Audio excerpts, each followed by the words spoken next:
Welcome to The Explainer. Today, we're unpacking the anatomy of a truly chilling urban legend, the haunting of Ganga Barrage. What started out as a simple, fun 21st birthday trip completely devolved into an absolute nightmare. We're going to break down the timeline, the supposed rules, and the wild psychological tactics at play in this intense local lore. Let's take a look at the crazy duality of the Barrage. By day, it's this super vibrant spot, right? You've got families gathering, people taking selfies. It feels completely safe and normal.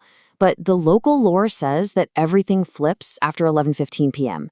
The air itself actually becomes unnatural. It literally stops being a public space and, according to the legend, belongs to someone or something else entirely. Section 1. The warning, setting the rules. So a group of friends arrive in Kanpur from Odisha for a birthday road trip. When they casually suggest a night visit to the Barrage, Abhi's grandmother is just absolutely terrified. Look at how explicitly she defines the threat here. She warns that the voices out there don't just call out to you, they actively pull you in. She's not framing this as some silly local superstition. She's setting an absolute hard boundary. Basically telling them if you treat this warning as a joke, you are not coming back. But of course, as is usually the case in these stories, the warning is completely ignored. Let's track how this disastrous decision unfolds. At 10 p.m., while the grandparents are fast asleep, the group sneaks out for what they think is going to be a quick, harmless 20-minute drive. Well, by 10:30 p.m., the whole vibe shifts. The road gets totally desolate, and there's this persistent, eerie crying of dogs in the background. That leads them straight to a really strange roadside vendor, and right up to that 11:15 p.m. point of no return. At this first fatal stop, they bump into a pani-puri vendor on this deserted road and, surprisingly, decide to grab a snack. But under the dim yellow street lamp, some genuinely terrifying physical details start to emerge. The guy has completely white eyes, literally no pupils. His lips are pitch black, kind of like burnt ash, and he's sporting this deeply unnatural smile where his jaw looks like it's pulling in the wrong direction.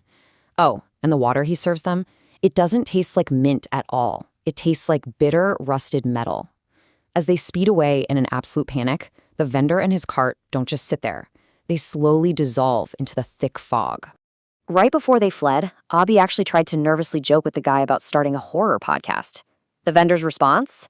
He completely ignores the joke and doubles down on the grandmother's warning, saying, "Fear is when the barrage water calls your name. Go back. The night is mine." It's this massive psychological power play, claiming total ownership of the night right before things go totally off the rails. Section 2. Encounters in the dark. The hitchhikers. Totally shaken by the vendor, the friends keep driving. But you know how panic totally clouds your judgment, right? Well, they make the ultimate horror movie mistake.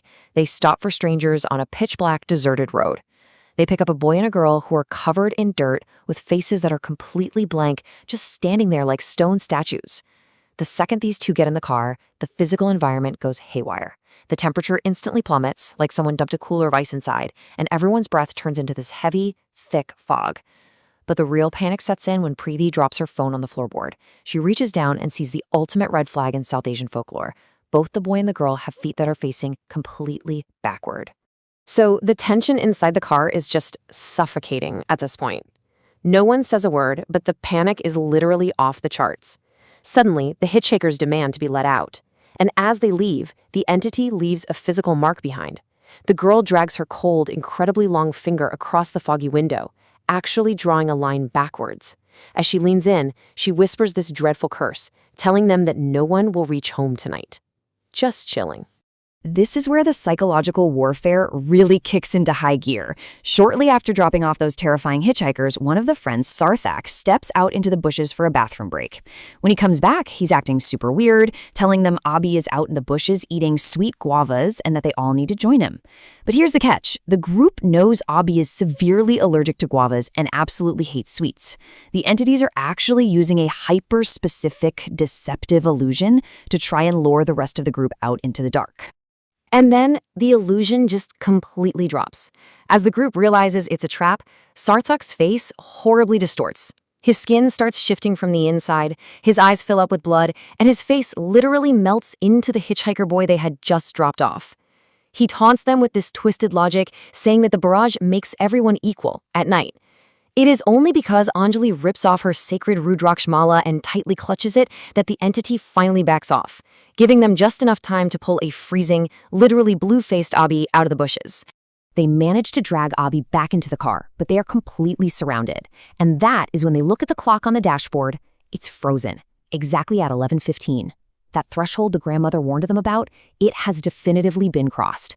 They aren't in normal Kanpur anymore. They are completely locked inside this entity's domain. Then, the climax hits them like a freight train.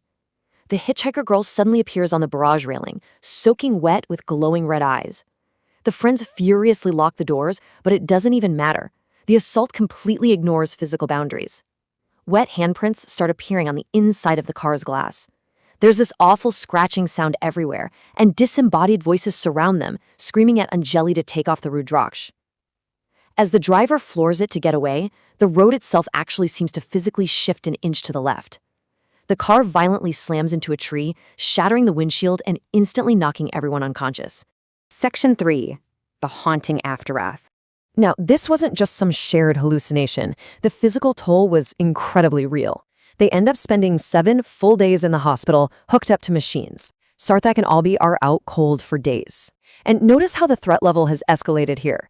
Originally, the warning was just, hey, don't go out at night. But now, they need a full-blown escape protocol. Once they're finally discharged, the traumatized grandmother starts sprinkling purifying Ganga jal everywhere. Their only option left is to flee all the way back to Odisha in broad daylight. Her final terrified instructions to them are strict. If you hear a voice call your name on the road, absolutely do not answer. And whatever you do, do not look back. But here's the crazy part. The horror doesn't just stay at the barrage. As they are driving out of Kanpur in the morning light, the street is totally empty. Except for that same ghostly Panipuri vendor. Only this time, there's no creepy smile. He just casually tosses a small piece of paper into the air, and it slaps right onto their windshield. Written in red, in those same backward letters, is one final threat: do not return at night. When they manage to pull the paper off, they look up, and the vendor and his entire cart are just gone. So look, if you ever find yourself anywhere near the Ganga Barrage, these are the absolute non-negotiable rules for survival. 1, keep your doors locked. 2, keep the windows closed. But step 3 is the absolute most vital. Never, ever answer the voice that calls your name. The lore is super clear that these entities use your own voice and your acknowledgement to seal their curse.